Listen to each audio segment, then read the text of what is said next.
저는 이 시간 마가복음 10장 17절로 22절까지 말씀을 가지고 한 청년의 무지라는 제목으로 잠시 말씀을 나누시겠습니다. 따라서 보실까요? 한 청년의 무지. 오늘 본문은 바로 이 무지 때문에 매우 비극적이고 슬픈 그 사건이 기록되어 있습니다. 오늘 그 말씀을 잠깐 이야기하면요. 어느 날 예수님께서 길을 가실 때 한 사람이 달려왔습니다. 과연 이 사람이 누구인가 잠깐 우리가 또 생각해 볼 필요가 있는데요. 오늘 말씀부터 잠깐 또 주목해 보겠습니다. 이 사람이 누구인가? 자, 22절 말씀 보겠습니다. 22절입니다. 같이 한번 읽어보겠습니다. 시작. 그 사람은 재물이 많은 거로 이 말씀으로 인하여 슬픈 기색을 띠고 근심하며 오늘 본문 속에는 이 사람이 어떤 사람인가에 대해서 딱 22절 이 말씀만 지금 우리에게 말씀해주고 있는데, 재물이 많다라는 이 단어가 있죠. 재물이 많다는 것은 무엇을 뜻할까요? 부자였다는 것이죠. 부자. 지금 오늘 이 한 사람은 우선 첫 번째가 뭐냐면 부자였습니다. 돈이 상당히 많은 사람입니다. 그런데 똑같은 이 사건이 기록된 다른 복음서를 보면 이 사람에 대해서 조금씩 이제 설명을 하는데, 마먼저 마태복음 19장 20절 말씀 가지고 보겠습니다. 마태복음 19장 20절입니다. 같이 읽습니다. 20절. 마태복음 19장 20절. 자, 시작. 그 청년이 이르되 모든 것을 내가 찾았사오되 아직 보고 싶으시오. 자, 오늘 본문 속에서는 이 사람이 부자였다고 말했죠. 그런데 똑같은 이 사건이 기록된 말씀이 마태복음 19장에도 기록되는데, 마태복음 19장에는 이 사람이 누구였다고 합니까? 청년이었다. 젊은 청년이었습니다. 청년인데 돈도 많아요. 그런데 이것으로 끝나지 않습니다. 누가복음 18장 18절 보십시오.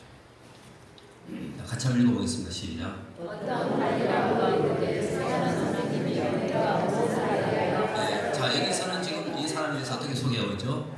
관리라고 소개합니다. 관리. 그러면 지금 예수 옆에 나온 이 사람이 종합해 보면 어떤 사람입니까? 젊으면서 공무원이면서 돈도 많은 사람. 여러분, 젊고 돈 많고 또 사회적인 권력을 갖고 있는 그런 사람입니다. 그러면 이 정도 된다고 한다면 주님께 나온다는 것이 그래서 쉬운 일만은 아닙니다. 그럼에도 불구하고 놀라운 사실은 이런 배경을 갖고 있는 이 사람이 영생이나 천국이 허구의 나라가 아니라는 것을 그가 알았습니다. 그래서 매우 진지했습니다. 그리고 구도의 정신을 가지고 예수님께 지금 나온 것입니다.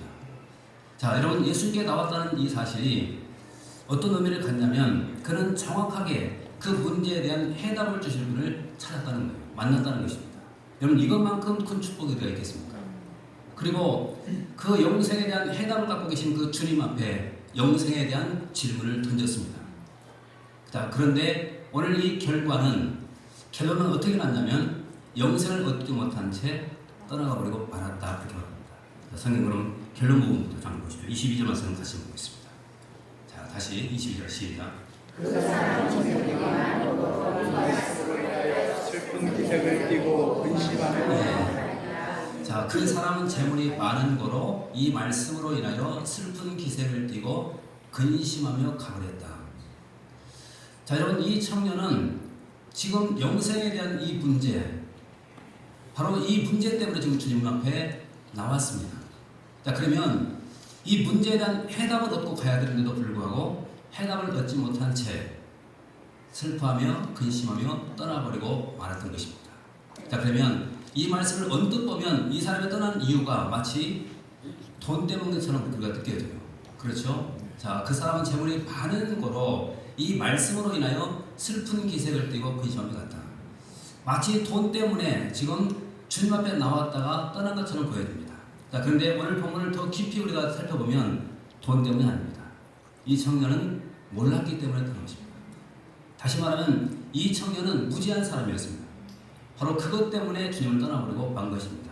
자, 그렇다면 이 청년이 몰랐던 것 과연 무엇인가? 그것을 잠깐 살펴보고 함께 은혜를 나누겠습니다.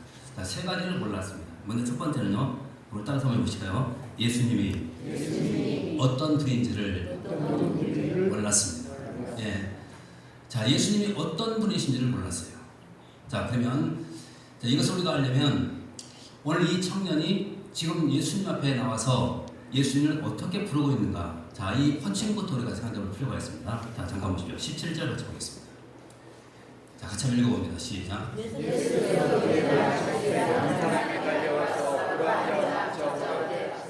선생님이여, 내가 무엇을 해야 너의 선을 받겠다. 예. 자, 지금 예수님을 어떻게 부르고 있습니까? 선한 선생님 하고 부르죠. 선한 선생님. 자, 이것이 이 청년이 예수님을 향해서 지금 부르고 있는 호칭입니다. 자, 그런데 이렇게 부르는 그 청년을 향해서 주님께서 하시는 말씀 들어보십시오. 18절 같이 읽어보겠습니다. 자, 시작. 하나님 한 분 외에 선한 이가 없느니라. 예. 자, 선한 선생님 하고 불렀더니 예수님께서 이렇게 대답하시죠. 내가 어찌하여 나를 선하다 일컫느냐? 하나님 한 분 외에는 선한 이가 없느니라. 이렇게 말씀합니다. 여기에는 두 가지 의미가 있습니다. 자, 첫 번째는 인간은 절대로 선할 수가 없고 그 선을 들고 주님 앞에 나올 수도 없고 그 선함이 구원의 조건이 될 수가 없다는 그런 의미가 있습니다. 실제로 성경은 우리에게 그 말씀에 대해서 계속해서 강조하고 있죠. 자, 그러면 한 군데 보겠습니다. 로마서 3장 10절 말씀 가지고 보겠습니다. 자, 로마서 3장 10절입니다. 시작. 자, 좀 보십시오. 기록된 바 의인은 없나니 하나도 없다. 우리는 믿음으로 의롭게 되죠. 자, 그런데 믿음 말고 행함으로 말미암아 의롭게 되는 사람이 과연 세상에 존재할까? 없다는 것입니다. 다시 보십시오. 기록된 바 의인은 없나니 하나도 없다. 한 사람도 없습니다. 자, 그러면 여러분 생각해 보십시오. 이 말씀 앞에 우리는 행함으로 우리는 하나님 앞에 의롭다함을 얻을 수가 없습니다. 우리 모두는 다 착한 것처럼 그렇게 우리 자신을 지금 꾸미고 살지만 그런 사실은 우리가 착한 것이 아니라 우리에게는 다 악한 모습이 다 있다는 것입니다. 그래서 우리는 이 말씀 앞에 우리가 어떤 자세를 가져야 되냐면 사람에게 기대하지 마십시오. 왜냐하면 이 세상에는 절대로 의인이 없기 때문입니다. 그래서 의인이 없기 때문에 우리는 그 선함이 구원의 조건이 될 수도 없고 그 선함을 들고 우리가 하나님 앞에 나올 수가 없다는 것입니다. 그래서 주님께서 이렇게 말씀합니다. 그리고 두 번째가 뭐냐면요. 자, 인간은 절대로 그 선함을 들고 하나님 앞에 나올 수가 없고 오직 선한 분은 하나님밖에 없는데 내가 바로 그 하나님이다. 이런 의미입니다. 내가 바로 그 하나님이다. 다시 말하면 지금 선한 선생님이여 라고 부르고 있는 이 청년을 향해서 주님께서 이렇게 말씀하고 있는 것이죠. 내가 하나님이다. 이렇게 말하고 있습니다. 자, 여러분, 예수님이 어떤 분이실까요? 그분은 하나님이 되십니다. 다시 말씀드리면 그분은 하나님이시기 때문에 마땅히 경배를 받으셔야만 합당하신 그런 분이십니다. 그래서 나폴레옹은 이런 유명한 말을 남겼습니다. 만약 이 방에 소크라테스가 온다고 한다면 우리 모두는 자리에서 벌떡 일어나 그분에게 존경을 표해야 마땅할 것이다. 그러나 나사렛 예수 그리스도가 이 방에 오신다고 한다면 우리는 모두 그분 앞에 엎드려 경배를 드려야만 마땅하다. 왜냐하면 그분이 바로 하나님이시기 때문에 하나님이시다. 자, 그럼에도 불구하고 오늘 본문 속의 이 청년은 예수님을 어떻게 좀 보고 있냐면 하나님으로 본 것이 아니라 바로 선한 선생님 정도로 보고 있다는 것입니다. 여러분, 이것이 문제예요. 자, 그렇다면 오늘 저와 여러분들은 과연 예수 그리스도 그분을 어떤 분으로 생각하고 있는가 한번 생각해 필요가 있습니다. 여러분, 우리에게는 과연 예수님이 어떤 분이실까요? 하나님이십니까? 구세주가 맞습니까? 네. 그럼에도 불구하고 우리 가운데 분명히 이렇게 오해하는 사람도 있을 것입니다. 예수님 그러면 나의 문제를 해결해 줄 수 있는 분. 예수님 그러면 나를 부자 되게 만들어 줄 수 있는 분. 예수님 그러면 내 자녀가 잘되게 축복해 줄 수 있는 분. 여러분, 이렇게만 우리가 생각하는 사람도 있습니다. 이것이 과연 정답일까요? 여러분 예수님 절대로 그런 분 아니십니다.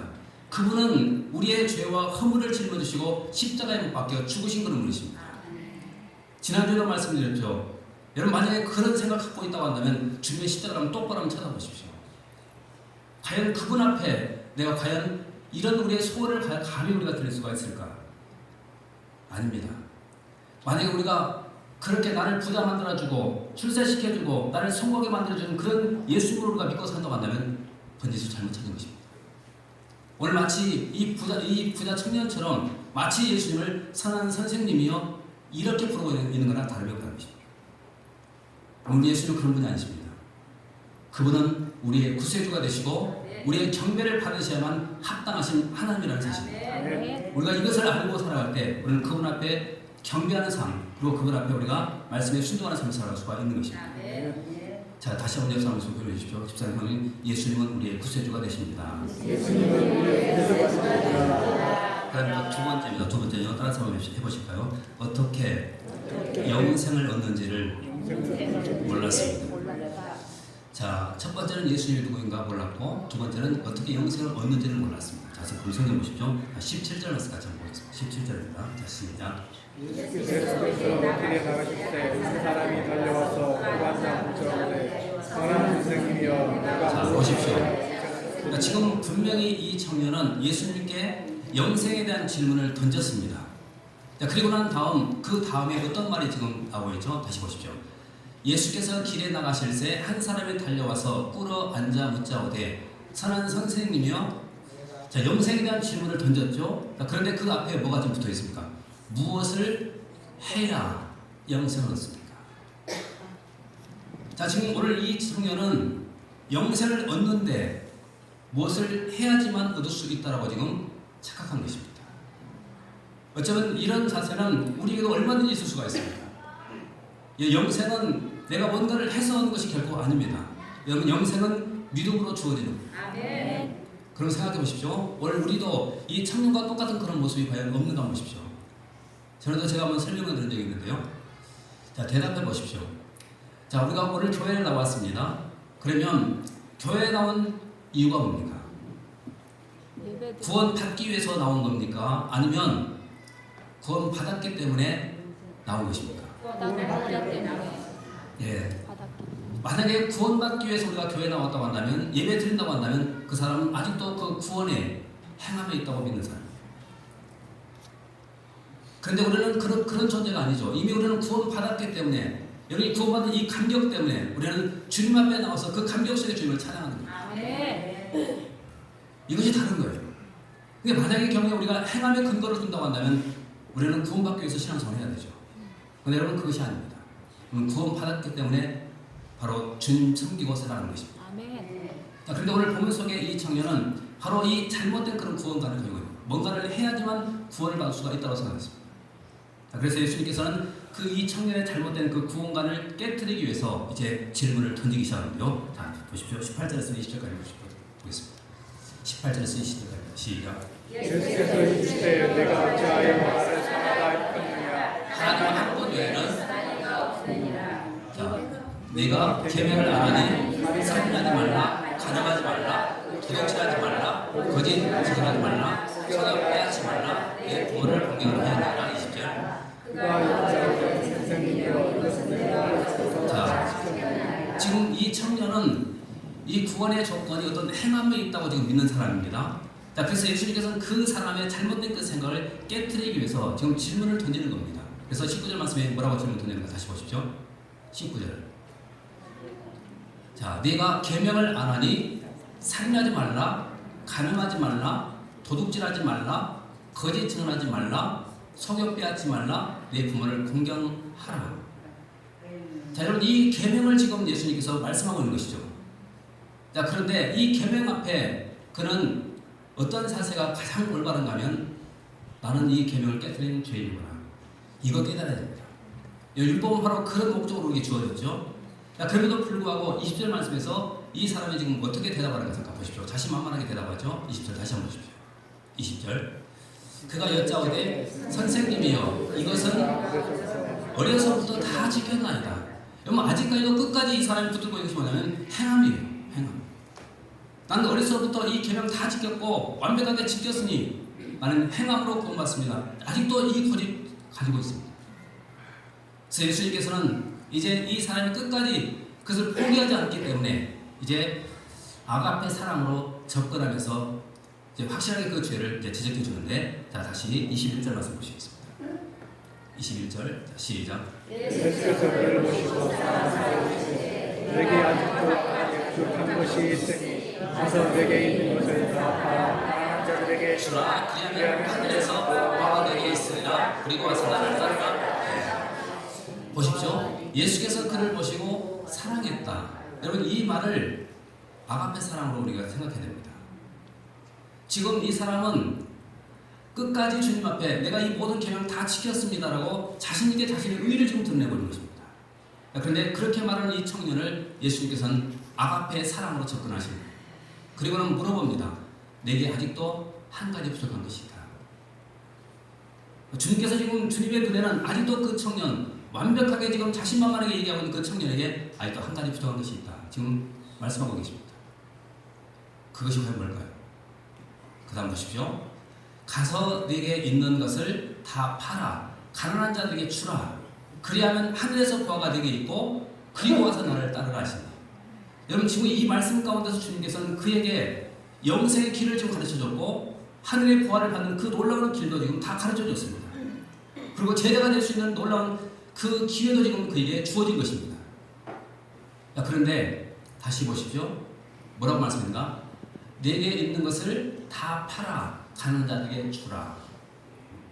이렇게 말씀했죠. 근데 결국 이 말씀 한마디에 이 청년은 떠나버리고 말았습니다. 그러면 여러분 이 말씀을 자세히 주목해 보십시오. 그러면 이 청년이 주님을 떠나버린 그 이유가 돈 때문이었을까요? 아니죠. 그러면 예수님께서는 그 청년에게 한 가지 부족한 것이 있다고 말씀했는데 그것이 과연 뭘까요? 그것이 바로 탐심입니다. 탐심. 다시 말하면 지금 이 청년은 완벽하게 자신의 계명을 다 지켰다라고 지금 얘기하면서 자신의 행함을 의로 지금 드러냈습니다. 근데 예수님께서는 지금 뭐라고 말씀하냐면 아니다. 너는 아직도 한 가지 부족한 것이 있다. 그것이 뭐냐면 탐심이었습니다. 탐심. 여러분, 성경은 이 탐심을 어떻게 말하냐면 우상숭배라고 말합니다. 우상숭배. 그런데 생각해 보십시오. 이 청년이 그 모든 계명을 다 지켰다 할지라도 아직도 그 마음속에 탐심이 존재하고 있다면 그 결과는 모든 계명을 다 파괴하는 것이 되고 맙니다. 성경은 그렇게 말하죠. 그럼 성경 보십시오. 자, 야고보서 2장 10절 말씀 같이 보겠습니다. 같이 한번 읽어봅니다. 시작. 누구든지 온 율법을 지키다가 그렇죠. 자, 지금 자신만만하게 자신은 다 지켰다고 말했지만 결국 탐심이라는 이 죄 하나 때문에 그 모든 율법 다 범한 것이 되고 만 것입니다. 그래서 예수님께서 지금 뭐라고 하냐면 이 청년에게 그 안에 있는 이 죄악을 지금 지적해주고 있는 거예요. 왜냐하면 죄인 것을 깨달아야지만 그가 구원받을 수가 있기 때문에 그렇습니다. 그래서 분명히 말하죠. 누구든지 온 율법을 지키다가 그 하나를 범하면 모두 범한 자가 되는 거예요. 우리가 철저하게 완벽하게 다 지킨다 할지라도 내가 한 번 거짓말했다면 온 율법을 다 깨트리는 죄인이 되고 봅니다. 하나만 깨달아도 다 범하는 것이 되고 말입니다. 근데 이 말을 듣고 제자들이 이렇게 질문을 던져보죠. 자, 물어보십시오. 자, 보십시오. 23절로 26절까지 보겠습니다. 같이 한번 읽어보겠습니다. 시작. 예수께서 불러보시고 제자들에게 이르시되 재물이 분명한 하나님의 나라에 들어가리라. 심히 어렵다 하시니 제자들이 가슴에 놀라는지라. 예수께서 다시 대답하여 이르시되 얘들아, 하나님의 나라에 들어가기 얼마나 어려운지. 25절. 나가는 것이 부자가 하나님의 나라에 들어가는 것보다 쉬우니라 하시니. 자, 보십시오. 지금 제자들이 지금 뭐라고 말하냐면 그러면 하나님 나라에 들어가는 것이 너무 어려운 것 아닙니까? 지금 이렇게 말하고 있습니다. 자, 그러면 지금 제자들도 지금 어떤 생각을 가지고 있냐면 하나님 나라에 들어가는 것은 어떤 행함을 통해서 들어갈 수 있다고 생각합니다. 아직까지도. 자, 이 청년도 마찬가지였고 제자들도 마찬가지예요. 자, 그렇게 어려운 것이라고 한다면 우리가 어떻게 그 천국에 하나님 나라에 들어갈 수가 있습니까? 라고 말하는 것이죠. 그때 주님께서 하신 말씀 보십시오. 27절 같이 보겠습니다. 27절. 자, 시작. 예수께서 그들을 보시며 이르시되 하나님으로는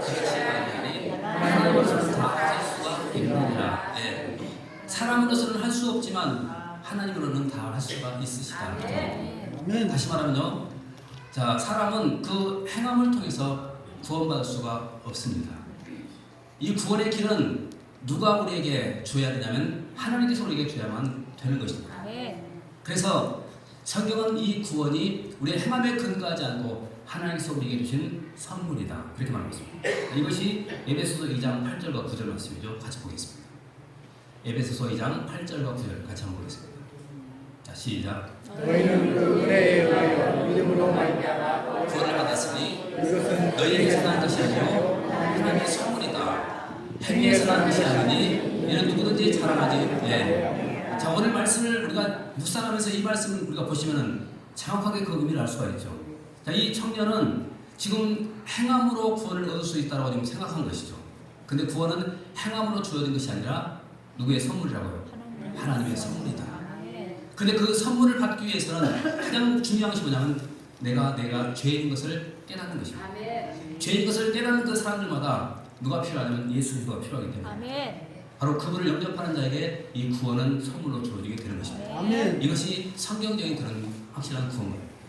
이런 구원만을 꼭 붙들고 끝까지 생각을 전하시길 바라겠습니다. 자, 마지막 세 번째입니다. 마지막 세 번째는요, 우리 따라서 한번 봅시다. 무엇이 중요한지를 몰랐습니다.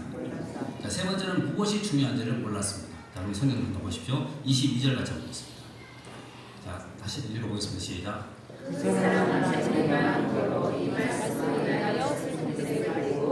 네, 보십시오. 자, 그 사람은 재물이 많은 거로 이 말씀으로 인하여 슬픈 기색을 띠고 근심함에 갔다. 자, 처음 이 사람이 주님 앞에 나왔을 때의 모습을 생각해 보십시오. 자, 이 사람은 영생이 갈급했습니다. 그리고 주님 앞에 나와서 영생을 얻을 수 있는 방법을 지금 물어봤습니다. 그래서 주님께서는 그 영생을 얻는 그 길을 정확하게 말씀해 주셨죠. 그럼에도 불구하고 주님 떠나버렸습니다. 뭐 때문에 떠나버렸을까? 오늘 이 말씀 보니까 재물이 많은 거로 이렇게 말합니다. 재물이 많은 거로. 다시 말하면 지금 이 청년에게 있어서 가장 중요한 것은 영생도 중요했지만 그보다 더 중요한 것이 뭐냐면 돈이었습니다. 돈. 이것 때문에 떠나버린 거예요. 그래서 이 청년에게 있어서 이 돈은 한마디로 말하면 그에게 우상이었습니다. 여러분, 우상이 뭐냐면 하나님과 나 사이를 가로막고 있는 것, 이것이 다 우상입니다. 그러면 여러분 생각해 보십시오. 이것이 정확한 우상의 정의인데 하나님을 섬기는데 방해되는 저와 여러분 뭐가 있습니까? 이것 때문에 내가 하나님 보이지 않는다고 한다면 여러분 이것이 우상입니다. 이거 걷어내야지만 우리는 하나님을 만날 수가 있고 그가 인격적인 그런 만남을 우리가 유지할 수가 있게 되는 것입니다. 그럼에도 불구하고 오늘 이 청년은 바로 이 우상을 극복하지 못해서 결국 비극적인 인물이 되고 말았던 것입니다. 이런 이야기가 있습니다. 옛날에 아프리카에서 영국 해협으로 한 배 한 척이 항해를 했는데요. 갑자기 큰 풍랑을 만나서 배가 전원을 당했습니다. 구조 신호를 받고 구조선이 왔는데 파도가 너무 높아서 접근할 수가 없었습니다. 그래서 구조선에서 그 침몰해가는 그 배를 향해서 이제 밧줄을 던져줬어요. 그거 붙들고 오라고. 여러분, 살기 위해서 이제 그 밧줄을 붙들고 이제 구조선으로 가야 됩니다. 근데 많은 사람이 살리도 있지만 많은 사람이 죽었습니다. 죽은 이유 가운데 하나가 뭐냐면 어떤 사람은 밧줄을 놓쳐서 죽었고 어떤 사람은 헤엄치지 못해서 죽었고, 근데 죽은 사람 가운데 이런 이유로 죽은 사람도 있었어요.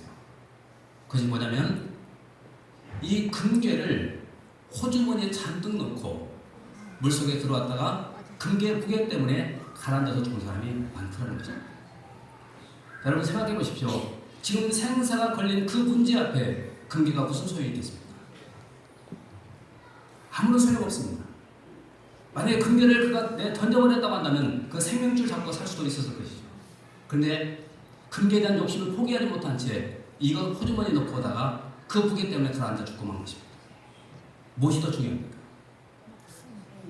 여러분, 우리가 신앙생활 할 때도 마찬가지입니다. 여러분, 신앙생활 할 때 가장 중요한 것은 뭐냐면 내가 사는 것이에요. 내가 사는 거. 이것보다 더 중요한 것이 어디가 있겠습니까? 나중에 우리가 주님 앞에 한번 서보십시오. 그때 여러분, 내가 예수 믿는다는 이 사실이 얼마나 기쁘고 감사한지 모릅니다. 그때 우리는 그분 앞에 감격의 눈물을 흘릴 수밖에 없을 것입니다.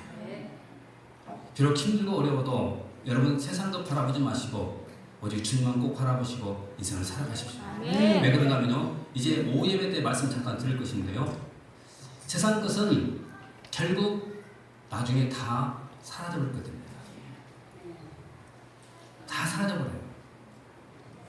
그런데 여러분 보십시오. 나중에 전부 다 사라져버릴 것들을 우리는 지금도 쫓아가고 있는 거예요. 이건 신기루나 사람이 없습니다. 여러분 신기루를 쫓아가는 사람 세상에 어디가 있겠습니까? 근데 우리는 마치 지금 신기루를 따라가고 있는 거예요. 그러나 여러분 어느 순간 이것을 다 없어져버려요. 그때 그것을 따라가던 사람들은 분명히 통곡하면서 울게 될 겁니다. 그러나 예수 그리스도 그분이 나의 구체를 주고 여러분 그분만을 믿기로 우리가 작정하고 그분만을 따라가는 그 모든 사람들에게는 마지막 그 순간 하나님 앞에 칭찬받고 상급받는 그런 존재가 되는 것입니다. 아멘. 여러분 세상 것 바라보지 마시고 오직 천국 바라보시면서 끝까지 신앙생활에 승리하고 성공할 수 있게 바라겠습니다. 아멘. 여러분 성공해 주십시오. 집단에서는 우리 힘들고 어려도 끝까지 주님만 바라보고 승리합시다. 기도하겠습니다. 은혜가 풍성하신 우리 아버지 감사합니다. 우리를 불러주시고 함께 말씀 나누도록 도와주시니 감사합니다. 주신 말씀 오늘도 겸손히 받습니다. 그리고 주님 무엇보다 예수 그리스도를 불러 주님으로 만나게 하신 것 진심으로 감사합니다.